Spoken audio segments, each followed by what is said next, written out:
Saudações, alunos! Hoje nós vamos falar sobre o continente europeu. A Europa, ela é um continente situado em três hemisférios distintos: o setentrional, o ocidental e o oriental. Ela localiza-se a oeste da Ásia, ali ao norte da África e ao leste do Oceano Atlântico e ao sul do Glacial Ártico. As sociedades que habitaram esse continente foram as principais responsáveis pela colonização da maior parte dos demais territórios do planeta, ok? Sendo que por isso denominado como centro do mundo, apesar de, em termos cartográficos, essa expressão ela é errônea, ela é considerada como um erro, tá? Porque a Europa não fica no centro do mundo. Então, a Europa ela vai reunir um total de 50 países, sendo que 2 deles também vão fazer parte da Ásia, que é a Turquia e a Rússia. Apesar do número elevado de países, a sua área ela é pequena e, se não contarmos com a Rússia, o país com maior parte do seu território, ele vai se localizar, localiza-se ali na Ásia. Seu espaço ele diminui para uma área menor que o Brasil, que vai possuir, no entanto, muito mais países do que o Brasil possui em estados. Então, essa grande concentração de pequenos territórios, ela vai explicar pela parte histórica das relações de instabilidades que marcaram essa região. Então, como foi na própria Europa que primeiro se estabeleceu a ideia de Estado moderno? Foi lá também que as diferentes nações começaram primeiro as suas lutas pelas constituição do seu próprio Estado. Essa luta, vale a gente ressaltar, vale a gente lembrar, ainda ela é presente em muitos locais. Se a gente pode até lembrar como destaque a Espanha, onde os catalães, os bascos e entre outros povos, eles buscam a formação de seu território, dos seus próprios territórios, o que elevaria ainda mais o número de estados nesse continente. A despeito dessa ampla fragmentação, a Europa passa por um efeito contrário de integração graças à formação e expansão da União Europeia. Esse bloco econômico, ele, além de ser responsável pela utilização do euro na maioria de seus membros, praticamente ele elimina as fronteiras entre os seus territórios. E, apesar disso, ele vai provocar o quê? Efeitos de reação em parte da população, que vão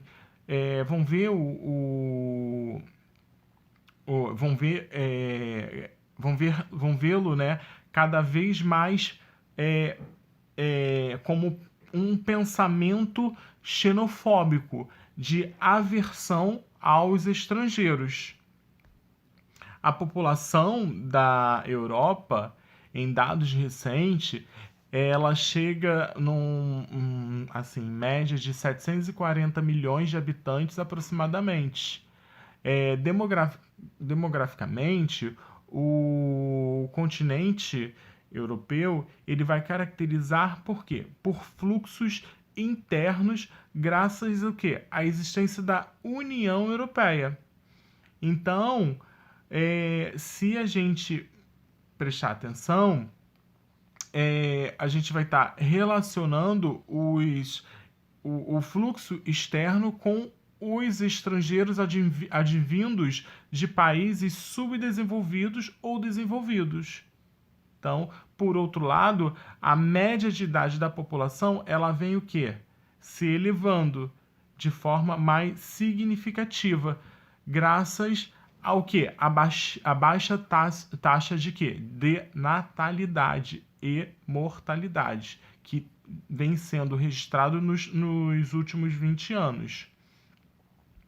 E aí, ó, como vocês podem ver na localização no slide aí, ó, é um continente que vai ter 7% das terras do planeta, tá? Maior apenas que a Oceania.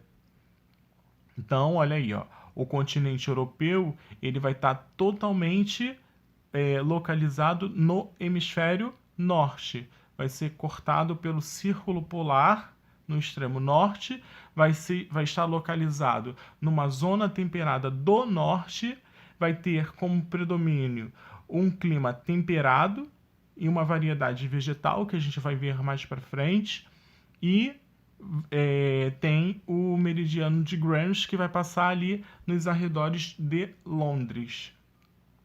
Como a gente já falou, né?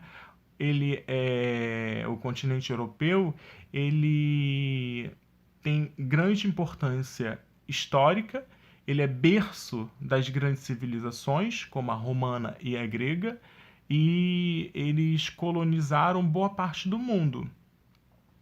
Então, voltando lá ao que a gente falou, após a Segunda Guerra, a Europa ela ficou dividida em países socialistas e países capitalistas.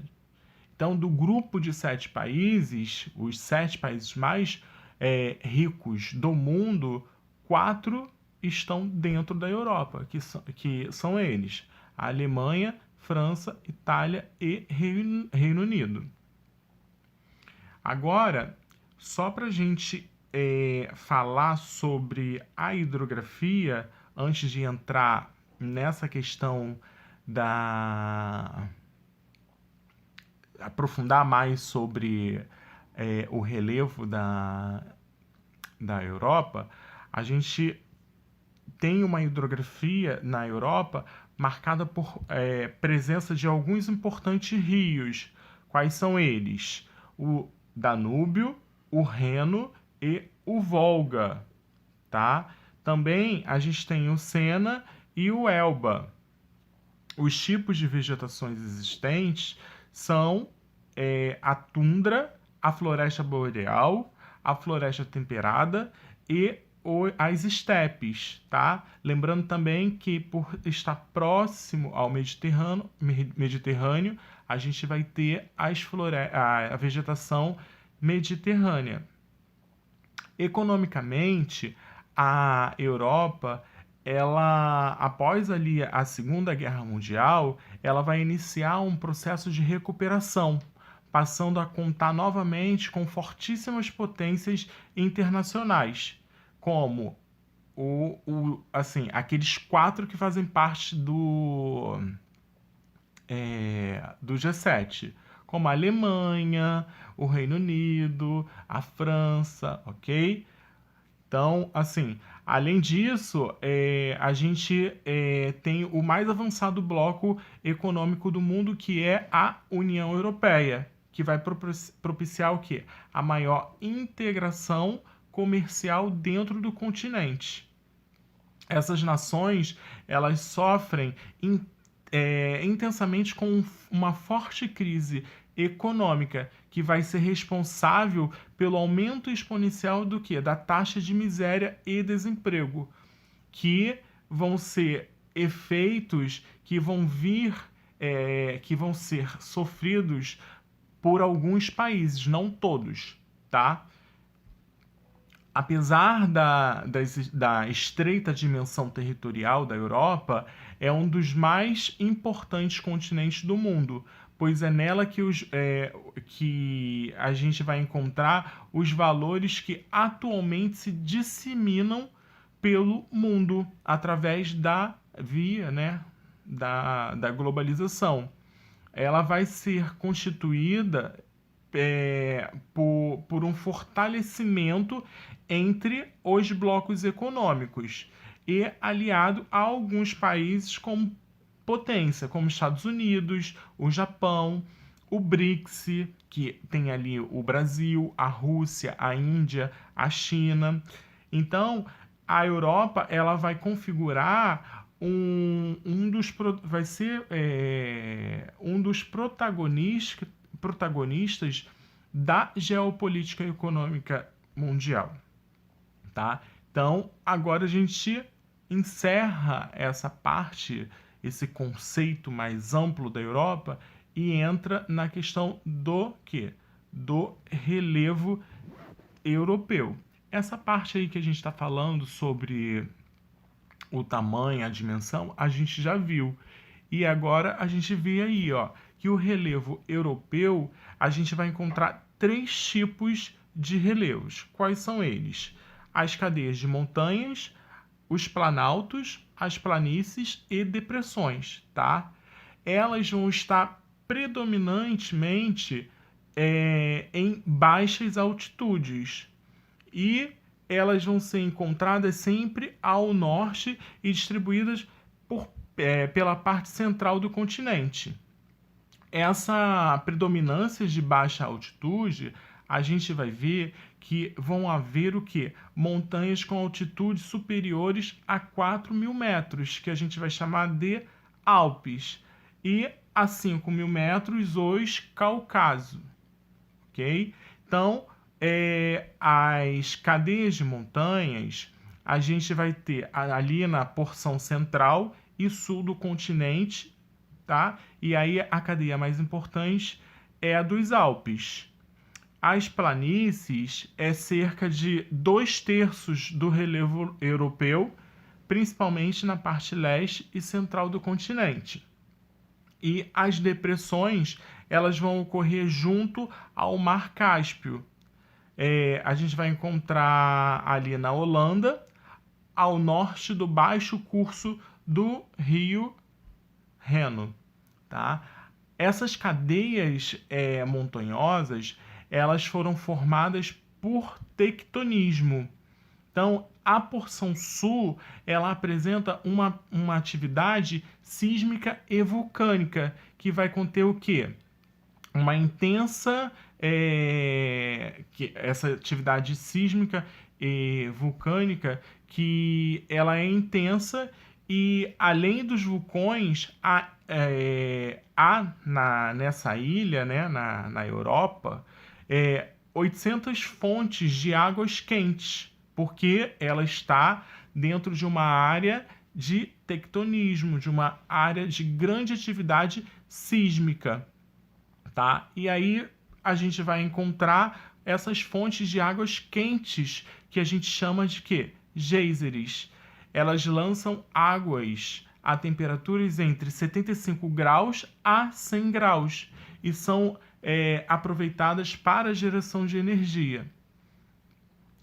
Algumas usinas, existem até as usinas que são as usinas geotérmicas, elas geram, assim, em média, 845 megawatts de energia dentro do país.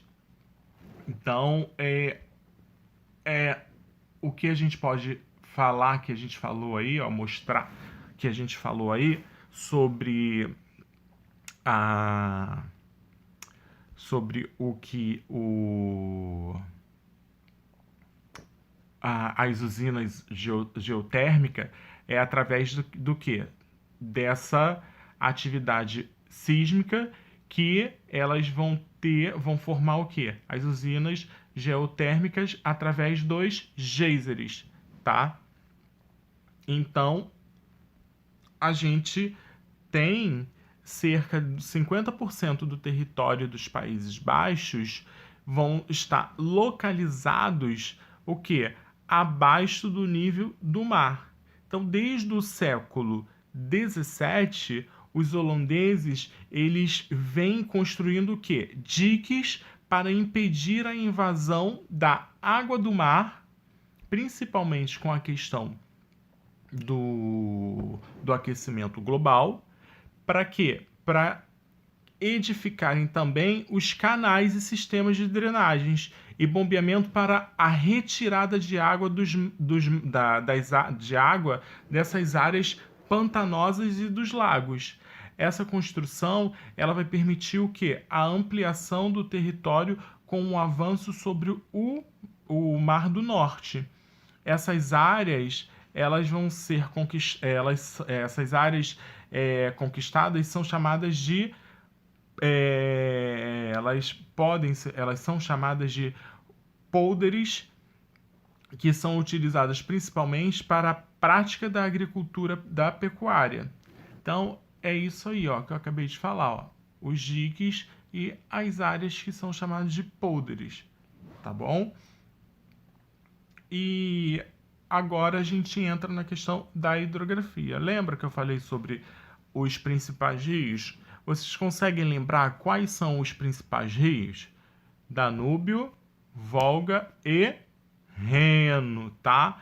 Os rios europeus, eles não se destacam pela sua extensão, mas pelo volume de água e a importância como via de transporte.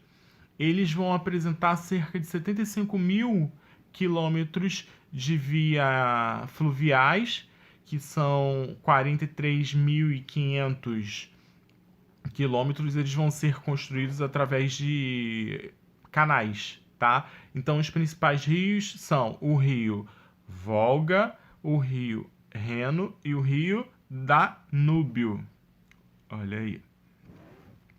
Então, agora vamos falar sobre o rio Danúbio. Ele vai nascer na região da Floresta Negra, que é a mais de 600 metros de altitude, e vai desaguar no Mar Negro.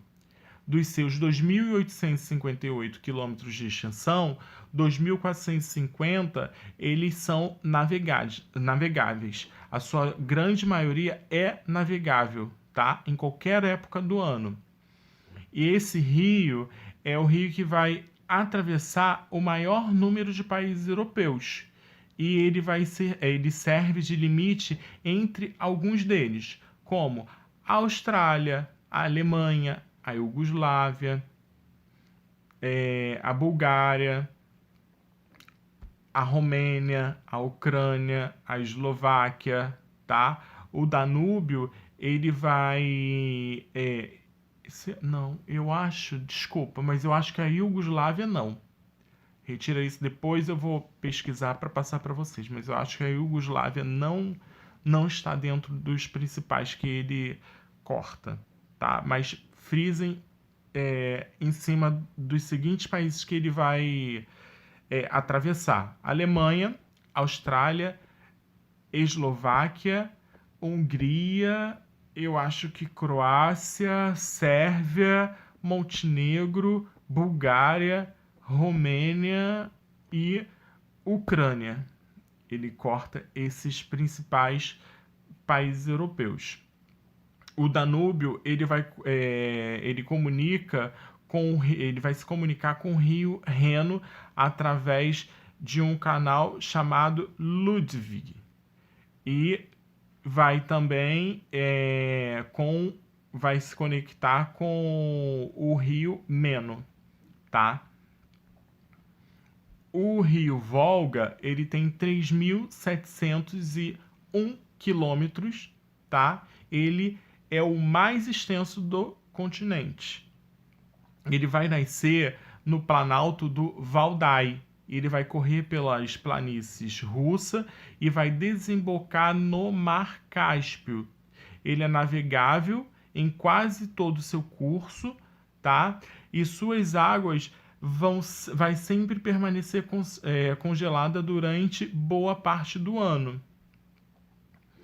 Já o rio Reno, o que vai acontecer? Ele tem 1.350 quilômetros de extensão, ele vai ligar parte central da Europa e dos Países Baixos, ele é navegável, tá? Até o Mar do Norte, ele vai nascer nos Alpes suíços, vai separar a Alemanha da França, vai passar pelos Países Baixos e vai desembocar aonde? No Mar Norte, tá? E o Rio Reno, em seu curso, também foram construídas usinas hidrelétricas.